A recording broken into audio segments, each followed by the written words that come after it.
పరుకల్ గారు, ఇప్పుడు కాంగ్రెస్ హైకమాండ్ ఇటు తెలంగాణ వాళ్ళకి చిదంబరం స్టేట్మెంట్ ద్వారా వాళ్ళని సంతృప్తి పరిచింది.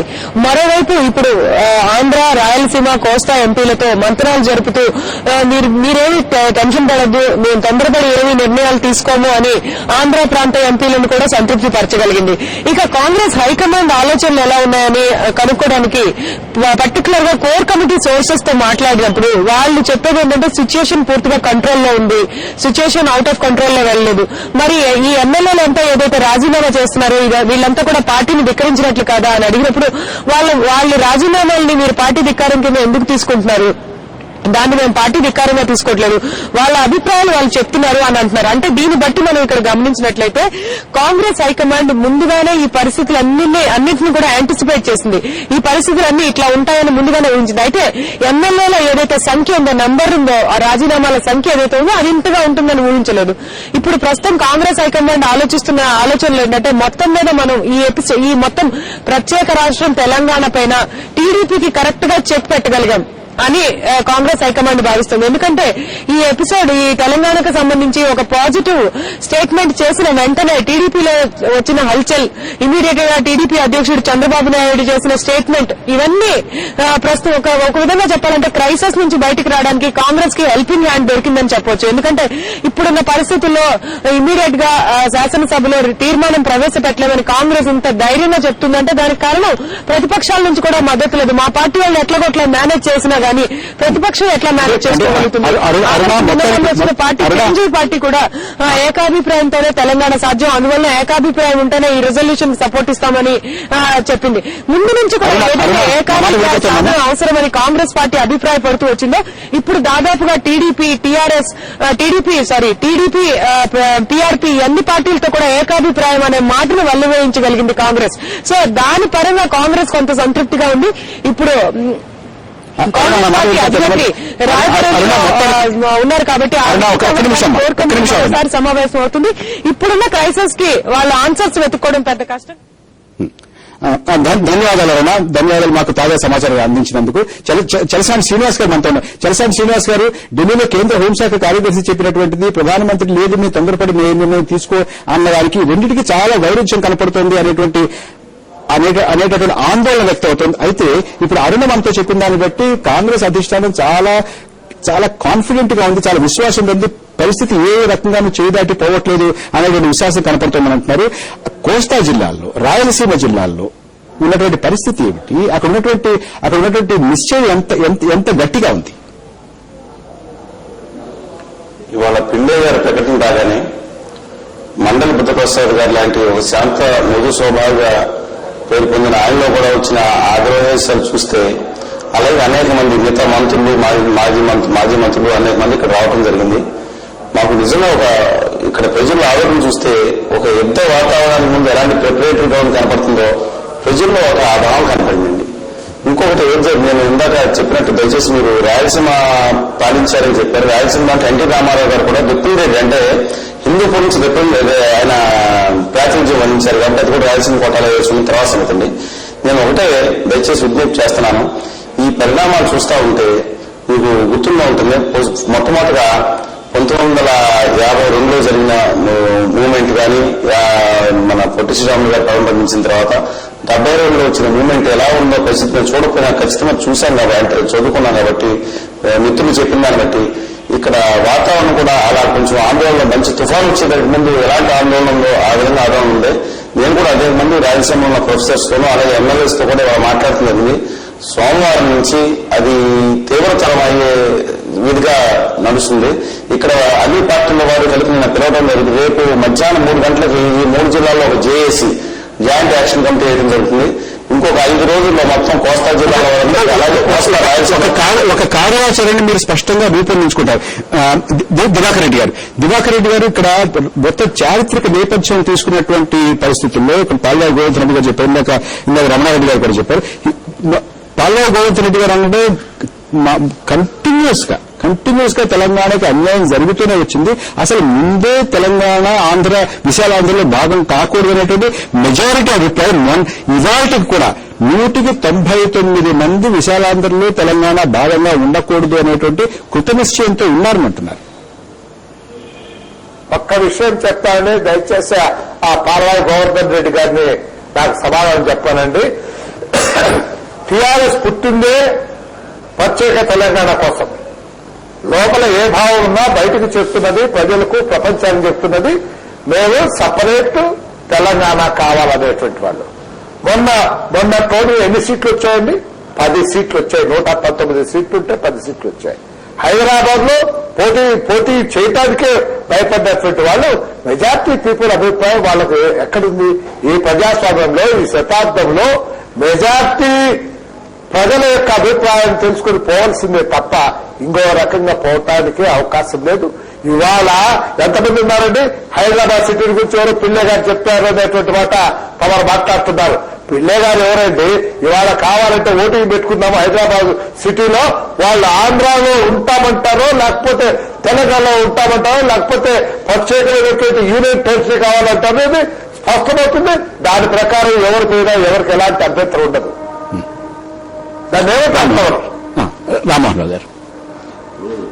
జవహర్ రెడ్డి గారు ఒక పాయింట్ చెప్పారు, గోవర్ధన్ రెడ్డి గారు ఇంకో పాయింట్ చెప్పారు. ఏమని 99% ఉందన్నారు. నిజంగా ఉంటే కనుక అదే కేసీఆర్ గారు ఒక్క డివిజన్ లో ఒక్క అభ్యర్థిని కూడా పెట్టకుండా ఉన్నాడంటే ఏ విధంగా 99% మందికి తెలంగాణ కావాలంటారు? గోవర్ధన్ రెడ్డి గారు ఇంకో మాట కూడా, కేసీఆర్ ఎవరండి? కేసీఆర్ దీనికి ఎలాగ ప్రతినిధి? ఆయన పెట్టుకున్నదే ప్రత్యేక తెలంగాణ ఉద్యమం అంటే ఆయన ఎవరంటే మరి మీరు ఇంత కాలం కాంగ్రెస్ నాయకులు ఉన్నారు.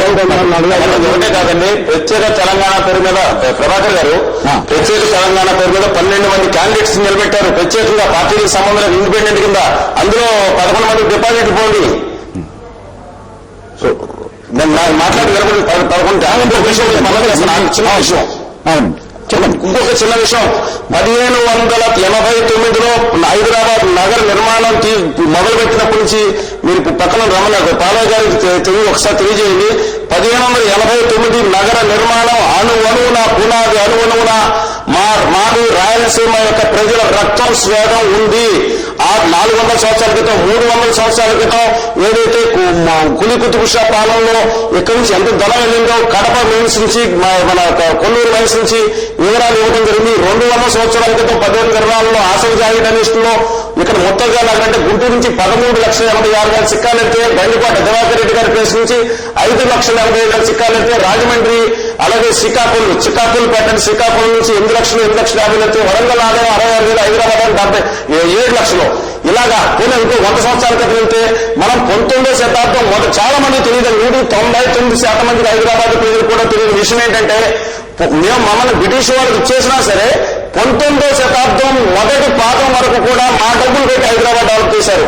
లాస్ట్ అంటే మళ్ళీ 1950 నుంచి మొదలు ఏదో మన రాజశేఖర రెడ్డి గారు, చంద్రబాబు నాయుడు గారు ఇంకొకరు ఇక్కడ హైదరాబాద్ కట్టారు మేము మానట్లేదు. హైదరాబాద్ నగర చరిత్ర అణువణువున పునాది నుంచి 400 సంవత్సరాల నుంచి కోస్తా రాయలసీమ ప్రజల స్వాగతం కూడా ఉంది తెలంగాణ పండుగ చదువుతూ. ఆ చరిత్రను విస్మరించి ఇవాళ ఏదో వచ్చినట్టు ఇది సరైనది కాదండి. మీరు స్పష్టంగా ఆధారాలు తెస్తారు, స్పందించలేరు. శ్రీనివాసరావు ఒక్క క్షణం. గోవర్ధన్ రెడ్డి గారు. అయ్యా నేను ఒకటే చెప్పానండి, తెలంగాణ రాష్ట్రం కావాలని సార్ మొదటి నుంచి కేసీఆర్ గారు లేరు, ఆయన పార్టీ పెట్టలేదు. తెలంగాణ కావాలని 55 నుంచి ఫెడరల్ కమిషన్ వచ్చినప్పటి నుంచి ఈ రోజు వరకు అడుగుతుంది కాంగ్రెస్ వాళ్ళు, వేరే పార్టీ వాళ్ళు కాదు. కేసీఆర్ మేము పెట్టిన ఉద్యమంలో తలదూర్చినాడు. మా ఊరికి ఎలగకపోయింది కాబట్టి ఆ రోజు నాయకత్వానికి భయపడి లోపల దూరి నేను తెలంగాణ అన్నాడు. కానీ పోయిన ఎన్నికల్లో ఆయన చేసిన పొరపాటు వల్ల తెలంగాణ ప్రజలు బుద్ధి చెప్పిన ఆయన గోవర్ధన్ రెడ్డి గారు అంటే చంద్రశేఖర్ రావుకున్నటువంటి జనాదరణ లేకపోవడం అనేటటువంటిది కొలమానం కాదంటారు మీరు? అది తెలంగాణ మీద ఉన్న ప్రేమ తప్ప కేసీఆర్ గారు ఒక్కరి మీద ఉన్న ప్రేమ కాదు. రమణారెడ్డి గారు, తెలంగాణ కావాలని ప్రజలు అడుగుతున్నారు. ఈ కేసీఆర్ పడకమనేది లేదు ఆయన. ఈ రోజు కేంద్రం తెలంగాణను డిక్లేర్ చేయడం అనేది, ప్రాసెస్ ను డిక్లేర్ చేయడం అనేది కేసీఆర్ గారి నిరాహార దీక్ష మీద. అది ఆ రోజు కృష్ణరావు గారు గవర్నర్ గా ఉన్నారు. ఆ రోజు ఆయనే కాదు, ఈ రోజు ఈయన కాదు, వీళ్ళు ప్రతినిధులే కాదు తెలంగాణ కంటే మేము దానికి కదండి. ముఖ్యమైన తెలంగాణ ప్రజలు రియాక్ట్ అయ్యారు తప్ప ఒక కేసీఆర్ వాళ్ళ వల్ల కాలేదు, గోవర్ధన్ రెడ్డి గారి వల్ల కాలేదు. గోవర్ధన్ రెడ్డి గారు ఇంకో రమణారెడ్డి గారు చెప్పినా, దివాకర్ రెడ్డి గారు చాలా స్పష్టంగా చెప్పారు. హైదరాబాద్ సికింద్రాబాద్ జంట నగరాల్లో, గ్రేటర్ హైదరాబాద్ లో ఇవాళ ఒక ఓట్ అంటూ తీసుకుంటే, అభిప్రాయ సేకరణ అంటూ తీసుకుంటే ఖచ్చితంగా ఎక్కడ ఉంటారు అనేటువంటిది చాలా స్పష్టంగా ఆంధ్రతోనే ఉంటారు, విశాలాంధ్ర కావాలంటారు. నాగరంటే అది యూనియన్ టెరిటరీగా కేంద్రపాలిత ప్రాంతం అని అంటారు తప్ప ఇంకొక అభిప్రాయం వెలువడేటటువంటి అవకాశం. ఆ రెండు ఏమన్నారు, అందరూ కూడా తెలంగాణ రాష్ట్రంలోనే ఉంటామంటారు తప్ప హైదరాబాద్ వేరుంటాం, తెలంగాణ వేరుంటాం అని చెప్పి ఆయన అన్నారు. హైదరాబాద్ సిటీ ఒక్కటే కాదండి, తెలంగాణ